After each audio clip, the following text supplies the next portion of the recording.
पुराने समय की बात है। उदयपुर नामक राज्य में एक राजा वीर सिंह रहा करता था। वो अपने राज्य के लोगों की सभी समस्या हल किया करता था और सबका भला किया करता था। मेरे प्यारे मंत्रियों, आज की ये बैठक मैंने अपने राज्य की प्रजा के संबंध में रखी है। मैं ये जानना चाहता हूँ, मेरे राज्य में कोई परेशान तो नहीं है? महाराज, आपके राज्य में सब कुशल मंगल है। हम अगर कुछ गांव में पानी की समस्या है, पर हम अपनी सूझबूझ से वो कमी भी दूर कर सकते हैं। महाराज, ये समस्या बहुत बड़ी नहीं है और किसान तो हमेशा शिकायत ही करते रहते हैं।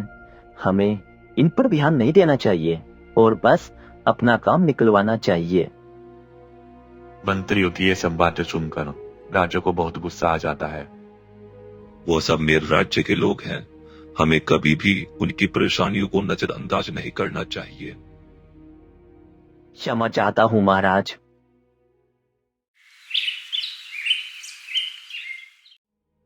भाइयों, ये गांव में कुआं ना होने की वजह से बहुत दिक्कत हो रही है। तुम बोल तो सही रहे हो। हमें इस समस्या का कुछ ना कुछ हल तो निकालना ही होगा। हाँ, लेकिन हम कर भी क्या सकते हैं? तभी वहीं पर गांव का समझदार किसान महेश आ जाता है, जो अपनी सूझबूझ से गांव की समस्या को हल किया करता था। क्या हुआ? परेशान क्यों लग रहे हो सब? महेश भाई, हम पानी की वजह से परेशान हैं। अब तुम ही बताओ, हम क्या करें? मैं क्या कर सकता हूँ इसमें? तुम सब एक काम करो, तुम सब राजा वीर सिंह के पास चले जाओ। सुना है वो सबकी मदद करता है। महेश की बातें सुनकर गांव के लोग राजा के पास जाने का निर्णय लेते हैं और राजा को अपनी समस्या बताते हैं। कौन हो तुम सब और क्या समस्या है तुम्हारी? महाराज, हम आपके राज्य के गरीब किसान हैं। हमारे गांव में पानी की कोई भी व्यवस्था नहीं है, इसलिए हमें बहुत दूर से पानी लाना पड़ता है। राजा ये सब सुनकर अपने दोनों मंत्रियों की तरफ देखता है। महाराज, ये किसान बहुत उम्मीद लेकर हमारे पास आए हैं। हमें इनकी मदद करनी चाहिए। अगर हम पानी की व्यवस्था कर दें, गांव वालों को पानी के लिए संघर्ष नहीं करना पड़ेगा। महाराज, जैसे कि मैंने आपको पहले भी बताया है, ये इतनी बड़ी समस्या नहीं है। इसका समाधान तो गांव के लोग मिलकर भी कर सकते हैं। महामंत्री, बात तो तुम्हारी एकदम सही है, पर मेरे राज्य के किसान मेरे परिवार का हिस्सा है। मैं उनको ऐसे तो नहीं देख सकता। तुम अब जा सकते हो। जैसे भी कुछ होगा, सूचना तुम्हारे तक पहुंचा दी जाएगी। राजा अपने मंत्रियों को भी जाने के लिए बोलता है और सोचता है, कुछ तो करना होगा मुझे अपनी प्रजा के लिए, जिससे मुझे और मेरी प्रजा को परेशानी ना हो, और अपने शयन कक्ष में चला जाता है। तभी राजा अपने मंत्रियों को आवाज लगाता है। महामंत्रियों, दोनों मंत्री राजा के शयन कक्ष में आ जाते हैं। मैं तुम दोनों को एक काम देता हूँ। तुम दोनों अभी के अभी गांव में जाकर देख कर आओ कि क्या ये समस्या सच है, और शाम तक मुझे बताओ। जैसे आपकी आज्ञा। ये बोलकर दोनों मंत्री गांव में चले जाते हैं।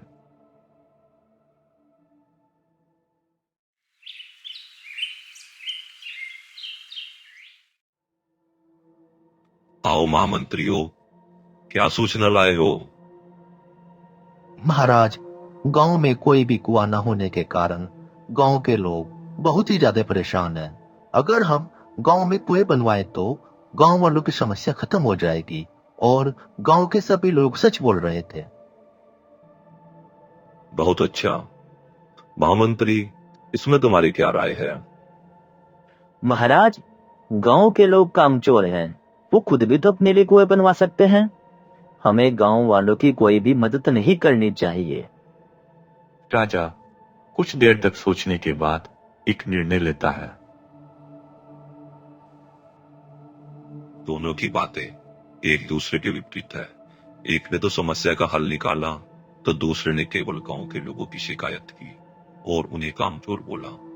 गांव वालों की बातें सच निकली हैं, इसलिए मैं गांव में कुएं बनाने का आदेश देता हूँ। पर महाराज, परवर कुछ नहीं महामंत्री, तुम्हारे गलत सोच ने तुम्हें अंदर से खोखला कर दिया है।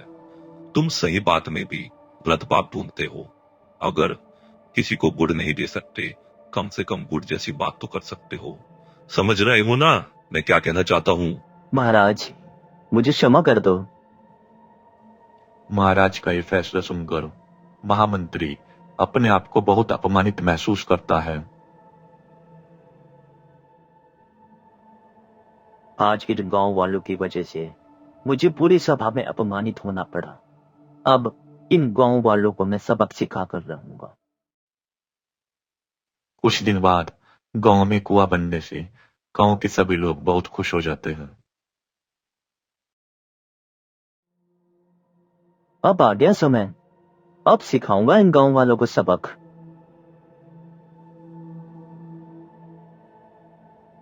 मंत्री अपने अपमान का बदला लेने के लिए गांव में बने कुएं में जहरीला पदार्थ डालकर आ जाता है।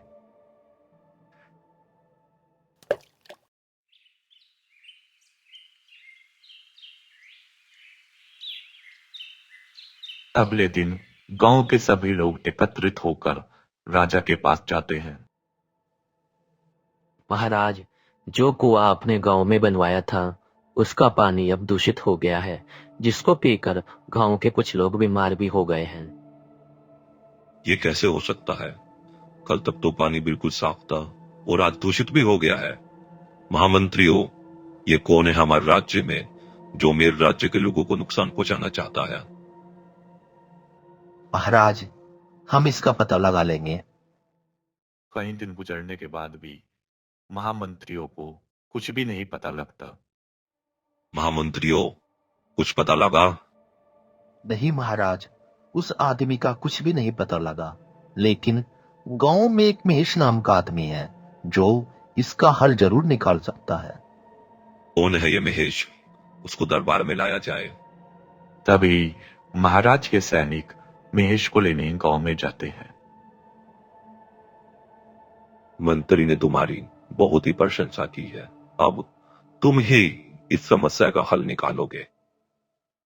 महेश वहां से चला जाता है और अगले दिन कुछ लकड़ियां लेकर महाराज के दरबार में आ जाता है। ये लकड़ियां क्यों लाए हो महेश?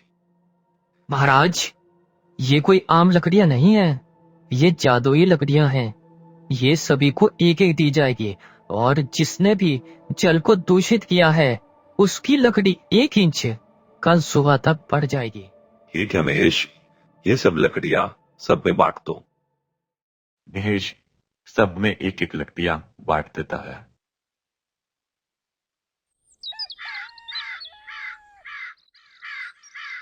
अगले दिन महेश सबकी लकड़ियां एकत्रित करता है और देखता है एक मंत्री की लकड़ी थोड़ी अलग होती है। महामंत्री, ये वो लकड़ी नहीं है जो मैंने आपको दी थी। महेश, तुम भरी सभा में इतना कठोर अपराध मुझ पर लगा रहे हो। तुम कहना क्या चाहते हो? महाराज, मेरा उद्देश्य किसी को भी अपमानित करने का नहीं है। मैं तो बस ये कहना चाहता हूँ, ये वो लकड़ी नहीं है जो मैंने सबको दी थी। महेश, तुम इतने विश्वास के साथ कैसे कह सकते हो ये वो लकड़ी नहीं है? महाराज, जो मैंने लकड़ी दी थी वो अति पुरानी और सूखी लकड़ी थी और इस लकड़ी को देखकर तो यह प्रतीत हो रहा है ये ताजी तोड़ी गई लकड़ी है। महाराज भी दोनों लकड़ियों को देखकर समझ जाता है कि दोनों लकड़ियां अलग है। महाराज इस बात पर क्रोधित होकर मंत्री के कक्ष में अपने दूसरे मंत्री को छानबीन के लिए भेजता है। मंत्री 1 इंच टूटी हुई लकड़ी को लेकर आ जाता है। तुम महेश की चाल में फंस गए हो। तुमने लकड़ी के बढ़ने के डर से वो लकड़ी तोड़ दी और वो जब सुबह तक नहीं बढ़ी तो तुमने वो लकड़ी बदल दी ताकि तुमने जो पाप किया है वो छुप जाए। महाराज, मुझे क्षमा कर दो। भरी सभा में अपमानित महसूस होने के कारण मेरे अंदर बदले की भावना आ गई थी, इसलिए मैंने कुएं के जल को दूषित कर दिया। तुमने बदला लेने के कारण कुएं के जल को दूषित करके अपना, मेरा और गांव के लोगों का समय खराब करा, इसलिए मैं तुम्हें महामंत्री के पद से भी हटाता हूँ और अपने राज्य से निकाला देता हूँ। महेश, मैं तुम्हारी बुद्धिमत्ता से बहुत खुश हुआ। तुमने अपनी सूझबूझ के कारण इस समस्या का समाधान निकाला, इसलिए मैं तुम्हें आज से अपना महामंत्री घोषित करता हूँ।